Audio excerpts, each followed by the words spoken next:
Thank you, Mr. Speaker.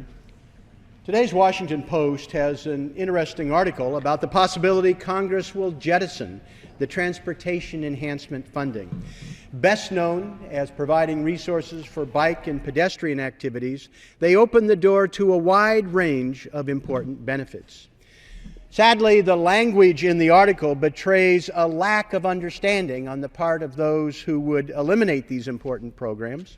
For instance, they single out somehow how this was forcing the creation of wildlife corridors, turtle tunnels, passages that don't just comply with our environmental responsibilities. These aren't something to trivialize. More Americans die in collisions with moose, with deer, or for that matter, swerving to avoid a turtle in the roadway than die in our airplanes and buses in a given year. These are not trivial issues. These are areas that give choices to be able to deal with meaningful transportation problems. Right now, as I speak, there are millions of Americans stuck in traffic, burning fuel, wasting time, raising their blood pressure. The investment in complete transportation systems, which include bike and pedestrian activities, means that there are hundreds of thousands of cars who aren't in front of these people on the roadway because they're able to walk or bike to work.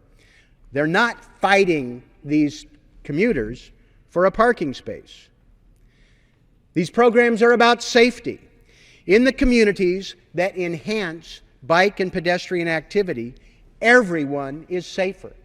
Look at the numbers in New York City or my hometown of Portland, Oregon. It isn't just the pedestrian and the cyclist who's safer, but it's also the individual motorist.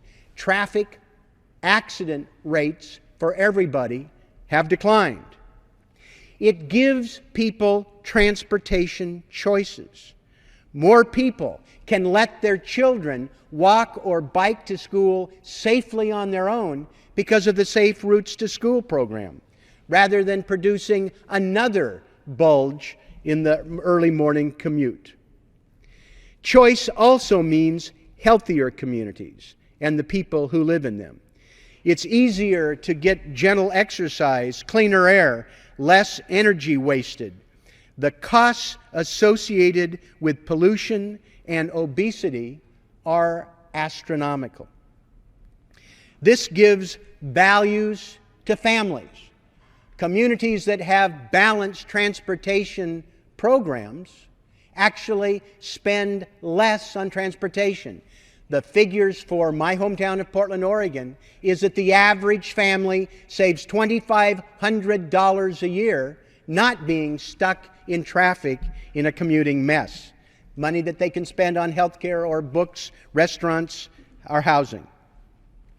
And it's not just pedestrians and cyclists who would be shortchanged if we jettison these programs. The same adjustments that make it safer to walk or bike also have a profound impact for people who rely on walkers, baby strollers, motorized scooters. These enhancements have enhanced the community for the elderly, the disabled, and the young.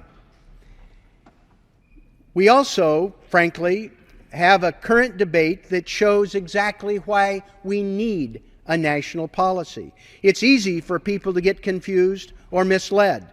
Nobody is forced to build a specific project.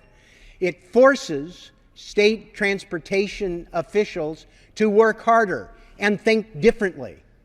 But it gives people more choices, more value, better health, stronger communities.